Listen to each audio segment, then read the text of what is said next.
Hello बच्चों, आज मैं आपके लिए डिस्कशन करने वाला हूँ टेस्ट पेपर 1 जो मैंने आज आपसे क्लास में टेस्ट लिया था। उस पेपर को डिस्कस करने वाला हूँ, तो आप इस क्वेश्चन को देखिए और बाकी जो भी ऑनलाइन यूट्यूब व्यूअर्स हैं वो भी इस क्वेश्चन को देख करके अपने एग्जाम की अच्छी प्रिपरेशन कर सकते हैं।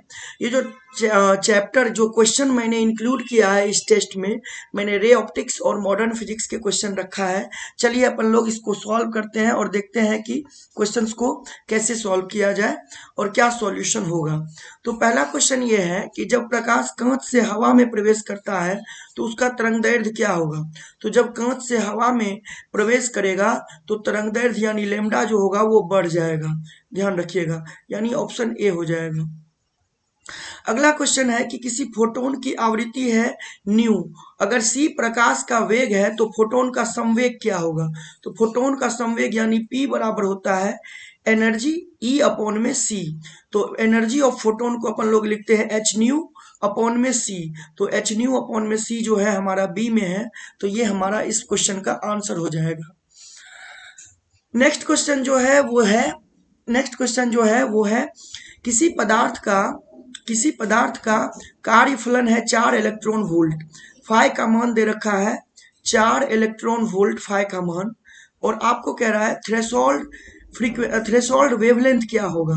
तो अपने को पता है कि फाई बराबर हम लोग लिखते हैं H C by lambda naught. तो यहां से हमारा, मैं इधर सॉल्व कर देता हूं, लेमडा नॉट बराबर हो जाएगा एच सी अपॉन में फाई, और एच सी का वैल्यू ले लेना है आपको 12,400, ठीक है ना, इतना इलेक्ट्रॉन वोल्ट। अच्छा, नैनोमीटर में आंसर है तो 1240 लेना बेटा आप लोग, ओके। तो 1240 इलेक्ट्रॉन वोल्ट नैनोमीटर, या नैनोमीटर इलेक्ट्रॉन वोल्ट, अपॉन में फाई का मान कितना दिया हुआ है 4 इलेक्ट्रॉन वोल्ट। तो 4 इलेक्ट्रॉन वोल्ट में इलेक्ट्रॉन वोल्ट को काट देगा, और 4 से जब 1240 को काटोगे तो 310 बार में कटेगा, यानी 310 नैनोमीटर इसका आंसर हो जाएगा। अगला सवाल में कह रहा है किसी परमाणु या आयन की मूल ऊर्जा स्तर में ऊर्जा जो है, यानी ग्राउंड स्टेट में ऊर्जा है -54.4 इलेक्ट्रॉन वोल्ट।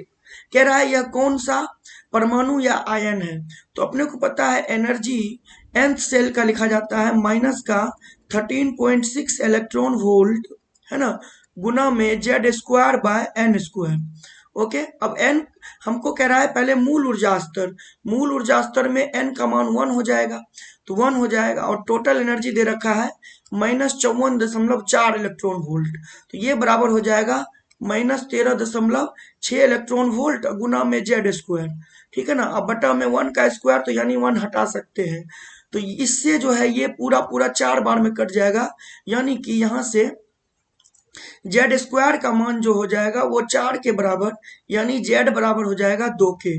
और 2 किसका होता है, तो आपको पता है परमाणु संख्या 2 होता है हीलियम का, तो हीलियम आंसर हो जाएगा। अगला सवाल जो है वो डाटा बेस्ड है, कह रहा है परमाणु के नाभिक के घनत्व की कोटि यानी ऑर्डर कितनी होती है। तो याद रखिएगा 10 की पावर में 17 होती है। अगला क्वेश्चन कह रहा है निम्नलिखित में से किसका तरंगदैर्घ्य जो है वो न्यूनतम होगा। ऑप्शन है एक्स रे, गामा रे, उसके बाद है माइक्रोवेव, रेडियो वेव। तो सबसे जो कम रहेगा वो रहेगा गामा रे का, याद रखिएगा, तरंगदैर्घ्य सबसे कम गामा रे का, है ना। उसके बाद अगला क्वेश्चन कह रहा है एक गोलाकार दर्पण है, यानी गोलीय दर्पण है, उसको पानी में डुबोया गया, तो उसकी फोकस दूरी क्या होगी। तो फोकस दूरी में कोई परिवर्तन नहीं होगा, यानी समान रहेगी। अगला क्वेश्चन क्या है इसको जरा देखते हैं। अगला क्वेश्चन बहुत अच्छा है, तो मैं इसको मिटा लेता हूं ताकि आपके लिए स्पेस बन जाए क्वेश्चन को सॉल्व करने के लिए, ओके। तो यहाँ पे क्या हो जाएगा, कह रहा है यदि किसी धातु की सतह पर आपतित फोटोन की आवृत्ति दोगुनी कर दी जाए तो उत्सर्जित इलेक्ट्रॉन की अधिकतम गतिज ऊर्जा क्या होगी। तो हम आइंस्टाइन का फोटो इलेक्ट्रिक इक्वेशन जानते हैं, क्या जानते हैं कि सर के ई मैक्स बराबर होता है एनर्जी ऑफ फोटोन माइनस का फाई, और एनर्जी ऑफ फोटोन को लिखते हैं एच न्यू माइनस का फाई, और यहाँ के फाई जो है ये धातु का कार्यफलन होता है, ये धातु के प्रकृति पर निर्भर करता है, इसलिए ये कांस्टेंट रहेगा, आवृत्ति बदलने से फाई के मान में कोई चेंज नहीं होगा। अब अगला चीज क्या है, तो हमारे पास पहले ये डाटा हो गया k बराबर एच न्यू माइनस फाइव। अगला क्या कह रहा है कि अगर आवृत्ति डबल कर दी जाए, तो मान लेते हैं k हो जाएगा k डैश, आवृत्ति डबल करेंगे तो एच न्यू की जगह टू न्यू लिखोगे और माइनस का लिखोगे फाइव, तो यहां से ये हो जाएगा टू एच न्यू माइनस का फाइव, और ये हो जाएगा हमारा k डैश। अब यहां से एच न्यू का मान जब आप निकालोगे ना, तो वो होगा k, और माइनस का फाइव को k की तरफ ले जाओगे तो k प्लस फाइव हो जाएगा। ओके, तो अपन क्या करेंगे, जहां पे एच न्यू है वहां लिख देंगे के प्लस फाइव, लिख दिए, यहाँ पे माइनस का फाइव आ गया, और इधर है अपना के डैश। तो के डैश बराबर में यानी नई गतिज ऊर्जा जो हो जाएगी वो हो जाएगी टू के प्लस का टू फाइव माइनस का फाइव, यानी टू के है ना, टू फाइव में से फाइव गया तो बचेगा फाइव। इसका मतलब के डैश जो हो जाएगा वो क्या हो गया, काइनेटिक एनर्जी का जो डबल है, के का डबल हो गया, और साथ में फाइव ज्यादा हो गया, यानी दोगुने से ज्यादा। तो यहाँ बच्चे गलती क्या करते हैं, दोगुना ऑप्शन को टिक कर देते हैं, जबकि वो गलत आंसर है। मैं आपको सॉल्व करके दिखा दिया हूं कि जो आंसर होगा, जो नई गतिज ऊर्जा होगी आवृत्ति को दोगुना करने के बाद, वो नई गतिज ऊर्जा पुराने गतिज ऊर्जा के दोगुने से भी ज्यादा हो जाएगी। ज्यादा इसीलिए होगी क्योंकि टू के में फाइव का जोड़ है, तो टू के तो यानी दोगुना हो गया, और प्लस का फाइव मतलब दोगुने से ज्यादा। ओके, तो ये बहुत अच्छा सवाल था। अगला क्वेश्चन, जब एक हाइड्रोजन परमाणु अपनी मूल ऊर्जा स्तर से चौथी कक्षा तक उत्तेजित होता है तो उत्सर्जित स्पेक्ट्रमी रेखाओं की अधिकतम संख्या क्या होगी। अगर संख्या निकालना हो तो फॉर्मूला मैंने आपको बताया था, क्या बताया था फॉर्मूला, n इंटू में n minus one by to, ठीक है ना। तो चौथी कक्षा तक पहुंचा है, तो चौथी कक्षा से रिटर्न होगा जब इलेक्ट्रॉन मूल ऊर्जा स्तर से पहले इलेक्ट्रॉन गया चौथी में, ठीक ठीक है। फिर उसके बाद जब वो रिटर्न होगा ना, उस केस में जब वो रिटर्न हो रहा होगा तब ये स्पेक्ट्रमी रेखाएं उत्सर्जित होगी, और उनकी कितनी संख्याएं अधिकतम हो सकती है ये आपको पूछा गया है। तो फॉर्मूला होगा n into N minus one by two, इसी को NC2 भी लिखते हैं। ओके, अब n का मान 4 रख दीजिए, 4 गुना 4 माइनस 1 बटा 2, 2 से ये 2 बार में कटेगा, 4 में से गया 3, 3 गुना 2 कितना हो जाएगा 6, यानी 6 हो जाएगा आंसर ऑप्शन ए। अगला क्वेश्चन है, कांच से हवा में जाने पर प्रकाश के किस रंग का क्रांतिक कोण न्यूनतम होता है।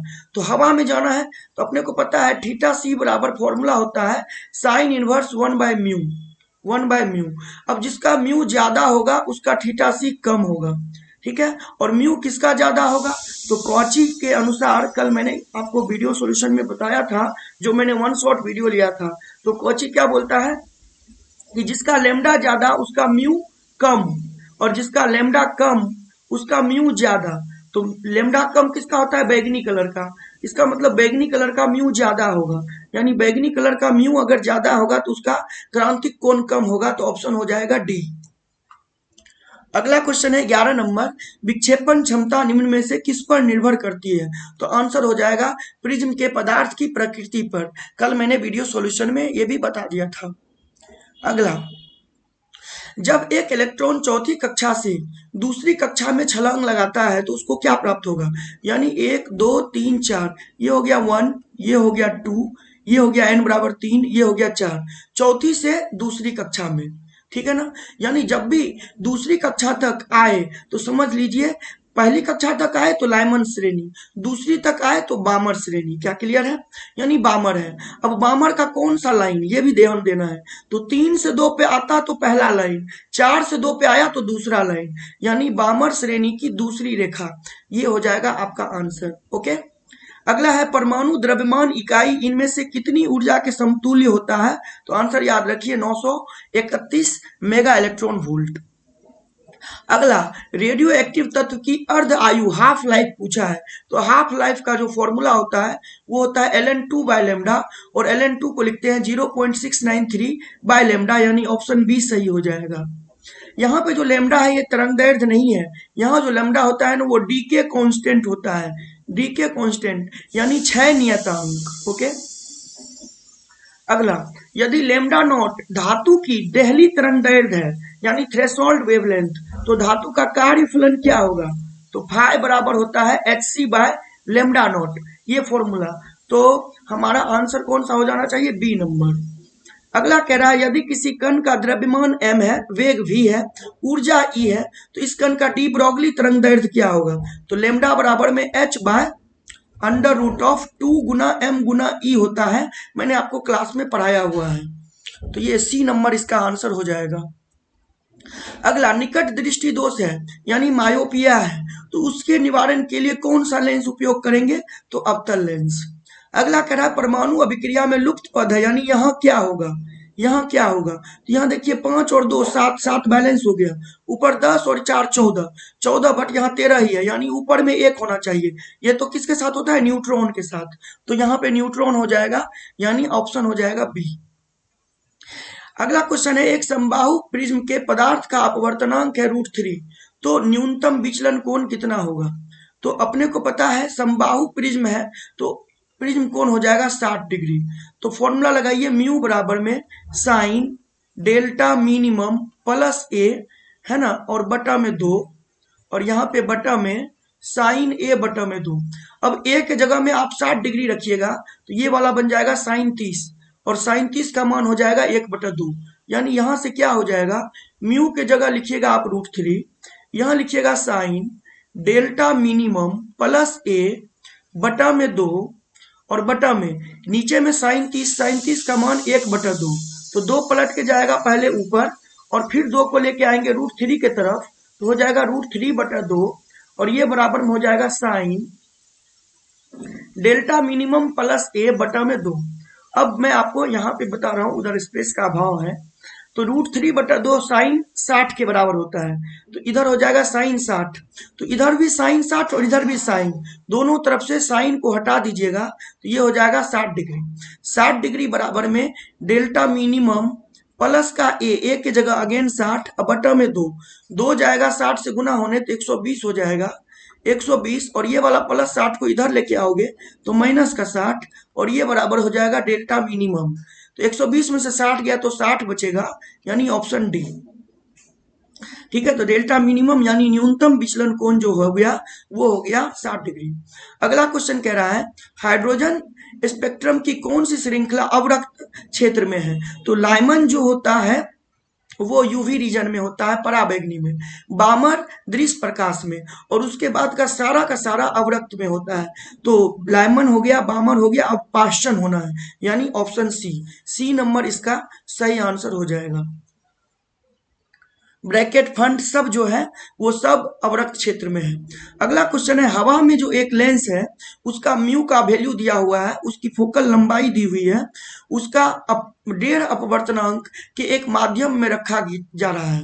ओके, तो आपको कह रहा है इसकी फोकल लंबाई क्या हो जाएगी? तो पहले उसका फोकल लंबाई 20 सेंटीमीटर था, लेकिन जब उसको माध्यम में रख दिया किसी लिक्विड में जिसका अपवर्तनांक उतना ही है जितना लेंस के पदार्थ का अपवर्तनांक था, तब पूछ रहा है। तो फॉर्मूला लगा देना बेटा 1/f बराबर में म्यू बटा में म्यू मीडियम माइनस का 1, और यहाँ लिखना 1/r1 माइनस 1/r2। अब यहाँ ज्यादा दिमाग नहीं लगाने का, आप क्या देख रहे हो, म्यू और म्यू एम बराबर होगा, म्यू और म्यू एम दोनों 1.5 होगा, तो म्यू और म्यू एम अगर कट जाएगा तो 1 बचेगा, 1 में से 1 गया 0, यानी 1/f का मान 0 के बराबर, यानी फोकल लेंथ हो जाएगा अनंत। तो आंसर हो जाएगा डी। अगला क्वेश्चन है अपवर्तनांक का न्यूनतम मान कितना होगा? तो बाबू 1 से कम नहीं होता है अपवर्तनांक, इसलिए न्यूनतम मान 1 होगा। अगला कह रहा है किसी उत्तल लेंस के द्वारा आभासी प्रतिबिंब बनता है, कब बनता है? तो सीधा सा बात है, उत्तल लेंस आभासी प्रतिबिंब एक ही बार बनाता है जब वस्तु उत्तल लेंस के f1 और ऑप्टिकल सेंटर यानी प्रकाशीय केंद्र के बीच में हो, यानी लेंस और प्राथमिक फोकस के बीच स्थित हो। ऑप्शन ए हो जाएगा, ऑप्शन ए हो जाएगा, ऑप्शन ए हो जाएगा। अगला क्वेश्चन है आकाश का रंग नीला किसके कारण होता है? तो आंसर करना है प्रकाश के प्रकीर्णन के कारण। अगला है आयरन के लिए जो बाइंडिंग एनर्जी होता है वो कितना होता है? वो होता है 8.8 मेगा इलेक्ट्रॉन वोल्ट, और ये सबसे ज्यादा भी होता है, ये भी याद रखना, आयरन का ही सबसे ज्यादा बाइंडिंग एनर्जी होता है, पर binding energy per nucleon iron का ही ज्यादा होता है, ये बात ध्यान रखना है, सबसे ज्यादा, और सबसे ज्यादा स्टेबल न्यूक्लियस भी इसी का होता है। अगला परमाणु बम किसका उदाहरण है? एटम बम है ना बेटा, वो परमाणु विखंडन का उदाहरण है, वो भी अनकंट्रोल्ड यानी अनियंत्रित वाला, अनियंत्रित वाला, अनकंट्रोल्ड, कंट्रोल्ड वाला नहीं। अगर कंट्रोल्ड पूछा जाता तो उसका एग्जांपल हो जाता न्यूक्लियर रिएक्टर, परमाणु संयंत्र। और परमाणु संलयन जो है उसका जो उदाहरण है वो है hydrogen bomb. Okay, hydrogen bomb परमाणु संलयन का उदाहरण हो गया। ओके, सूरज में भी परमाणु संलयन होता है, याद रखना, फ्यूजन होता है। ओके, अगला क्वेश्चन, अगला क्वेश्चन कह रहा है निरोधी विभव पर प्रकाश विद्युत धारा क्या हो जाती है? तो ऑब्वियस सी बात है, स्टॉपिंग पोटेंशियल पे विद्युत धारा क्या हो जाएगा? जीरो। अगला, रेटिना पर प्रतिबिंब जो बनता है वो कैसा बनता है? तो आंसर हो जाएगा वास्तविक और उल्टा। क्या क्लियर है? अगला कह रहा है इसमें से किसका आवर्धन एक हो सकता है? तो ध्यान से देखिए, समतल दर्पण का आवर्धन तो एक ही होता है, बट साथ में अवतल दर्पण के तीनों वैल्यू हो सकते हैं। m बराबर 1 भी होता है अवतल में, m का मान 1 से बड़ा भी होता है और 1 से छोटा भी। तो आंसर इसका हो जाएगा समतल दर्पण एवं अवतल दर्पण यानी सी। क्योंकि क्वेश्चन में पूछा है किसका एक हो सकता है, तो अवतल में भी m का मान एक हो सकता है, यहां गलती होने के चांसेस बढ़ जाएंगे। अगला कह रहा है अपवर्तन के दौरान निम्नलिखित में से कौन प्रकाश के लिए कांस्टेंट रहता है, यानी नहीं बदलता है? तो मैं बार बार बताया हूं, आवृत्ति नहीं बदलता है, फ्रीक्वेंसी नहीं बदलता है। अगला क्वेश्चन, समतल दर्पण की फोकस दूरी क्या होती है? तो मैं आपको बताया हुआ हूं कि समतल दर्पण की फोकस दूरी अनंत होती है। क्या होती है? अनंत होती है। वक्रता त्रिज्या भी समतल दर्पण की अनंत होती है। अगला, सरल सूक्ष्मदर्शी के लिए आवर्धन शक्ति, मैग्नीफाइंग पावर पूछा है। तो हमको पता है m का वैल्यू d बाय एफ से लेके 1 प्लस d बाय एफ तक होता है, किसमें? सरल सूक्ष्मदर्शी में। किसमें? सरल सूक्ष्मदर्शी में। तो आंसर यहाँ इधर वाला नहीं दिया हुआ, इधर वाला दिया हुआ है, यानी 1 प्लस d बाय एफ। अगला क्वेश्चन है, एक अवतल लेंस है जिसका फोकस दूरी दे रखा है -25 सेंटीमीटर। ध्यान रखिए, अवतल लेंस में फोकस दूरी नेगेटिव, पावर भी नेगेटिव, उत्तल लेंस में फोकस दूरी पॉजिटिव, पावर भी पॉजिटिव। ओके, उसकी शक्ति पूछा है। तो जब भी फोकस दूरी आपको दिया हुआ हो सेंटीमीटर में, तो पावर का फॉर्मूला में 100 यूज करिएगा ऊपर, तो 100 बटा में एफ। ओके, यानी 100 बटा में एफ के जगह में लिखिएगा माइनस का 25, 25 से कटेगा 4 बार में, यानी माइनस का 4d हो जाएगा, यानी ऑप्शन ए ऑप्शन सही हो जाएगा। अगला क्वेश्चन है, जब प्रकाश सघन माध्यम म्यू2 से विरल माध्यम में जाती है तो क्रांतिक कोण की क्या अभिव्यक्ति, अभिव्यक्ति मतलब उसका फॉर्मूला पूछ रखा है। तो अपने को पता है थीटा सी बराबर होता है साइन इनवर्स μ1 बाय μ2, जहां पे ये वाला ऊपर वाला होता है विरल माध्यम का अपवर्तनांक और μ2 होता है सघन माध्यम का अपवर्तनांक। इसी में स्पेशल केस बनता है, अगर विरल माध्यम हवा दे दे और सघन माध्यम का अपवर्तनांक म्यू दे दे, तो थीटा सी बराबर हो जाता है साइन इनवर्स 1 बाय म्यू। कभी कभी यही फॉर्मूला ऐसे भी दे देगा, साइन थीटा सी बराबर, तो फॉर्मूला हो जाएगा μ1 बाय μ2, ऐसे भी दे सकता है, ध्यान रखना। तो अभी तो सीधा सीधी कौन पूछा है, तो थीटा सी के रिस्पेक्ट में हमारा आंसर है, देख के बता सकते हैं अपन। अच्छा, यहाँ पे ध्यान रखिएगा, सघन किसको बोल रहा है? म्यू2 को, विरल म्यू1 को। नीचे रहता है सघन, ऊपर रहता है विरल, यानी μ1 बाय μ2 ही होगा, यानी ऑप्शन ए हो जाएगा।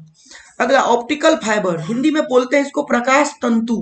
प्रकाश तंतु किस सिद्धांत पर कार्य करता है? तो ऑप्शन इसका सही आंसर हो जाएगा पूर्ण आंतरिक परावर्तन, TIR के TIR पर, यानी उसी के सिद्धांत पर, पूर्ण आंतरिक परावर्तन के सिद्धांत पर कार्य करता है। तो बच्चों, कैसा लगा आज का ये टेस्ट पेपर का वीडियो सॉल्यूशन? क्वेश्चन का लेवल कैसा लगा? क्या आपके ये बोर्ड लेवल को मैच करता है? अपने दोस्तों के साथ जरूर इसको शेयर करिए। आप वीडियो को अगर देखे हैं, अच्छा लगा है, आप कुछ सीखे हैं, तो जरूर लाइक कर दीजिए, तभी तो आपको फिर नोटिफिकेशन जाएगा। और सब्सक्राइब जरूर कर लीजिए चैनल को, क्योंकि हम आपके लिए मेहनत कर रहे हैं और इस तरह का वीडियो और हेल्प जो है लगातार आपको मिलेगा आपके एग्जामिनेशन तक। तो आप अपने स्टेटस पे भी इस वीडियो का लिंक शेयर कर सकते हैं, ज्यादा से ज्यादा दोस्तों को शेयर कर सकते हैं। बिल्कुल करिए, आपको वो करने में कोई 1 रुपया लग नहीं रहा है, मैं फ्री दे रहा हूँ, आप मेरे लिए इतना सा तो कर ही सकते हैं। तो आप ये वीडियो को देखिए, उसको लाइक करिए और अगर कहीं पे क्या कहते हैं आपको भूलने की है कि आप भूल जाते हैं तो 1-2 बार, क्योंकि मैं वीडियो अपलोड कर रहा हूँ तो ये वीडियो वहाँ रहेगा, तो आप इसको बार-बार भी देख सकते हो। अगर आपको कहीं कोई दिक्कत है तो आप वहाँ पे हमें कमेंट भी कर सकते हो, अच्छा लगा तो आप हमें पॉजिटिव कमेंट करके हम हमें मोटिवेट भी कर सकते हो। चलिए बेटा, थैंक यू सो मच और आप अमन फिजिक्स पूर्णिया पे बने रहिए। हमारा यहाँ ऑफलाइन सेंटर है पूर्णिया में, रंगभूमि मैदान के पास, रंगभूमि चौक पे, है ना, श्रेया मार्केट में। तो आप कोचिंग विजिट के लिए भी आ सकते हो, अपने जूनियर और अपने दोस्तों को भी रेकमेंड कर सकते हो क्लास करने के लिए। हमारे यहाँ बिल्कुल बच्चों को फुल सपोर्ट दिया जाता है, आपके एग्जाम तक हम साथ खड़े रहते हैं और यही हमारी क्वालिटी है। जो बच्चे जानते हैं, हमारे पास पढ़ते हैं, वो इस बात को भली भांति समझते हैं। चलिए बच्चों, मिलेंगे अगले वीडियो लेक्चर में। मैं कुछ और आपके लिए बना रहा हूँ, वो लेकर के आऊँगा। वन शॉट भी चलता रहेगा अपना, इस तरह का ऑब्जेक्टिव क्लास भी चलता रहेगा अपना। हर तरह से, हर संभव जितना भी समय हमको मिलेगा, मैं उसमें प्रयासरत रहूँगा आपके लिए बहुत कुछ अच्छा करने की। तो अमन फिजिक्स से अमन सर आप लोगों को बाय बाय कर रहे हैं। चलिए, थैंक यू सो मच।